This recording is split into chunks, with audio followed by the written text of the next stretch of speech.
couple of things that I had in mind. Before I answer this question, one of the important things that entrepreneurs must know is the concept of networking. Right? Networking is so important, and it's unfortunately not highlighted enough other than in business schools. In colleges, people need to tell. In schools, people need to understand this. Networking, call it by whatever name it is, unless you talk to people, many different people to get views, you will never know who would be able to help you or whom you can help. That's very important.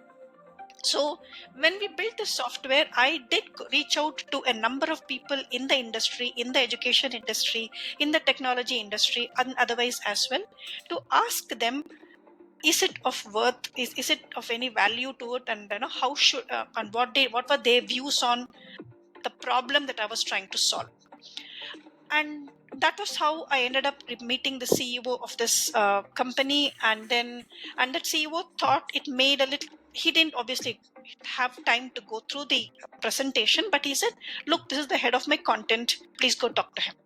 So I did go meet the head of the content, and that person did think it was very useful. They did not have something like that. In fact, they did not even think it was a problem. And for him, it was a new idea. He said, we'll buy it from you outright.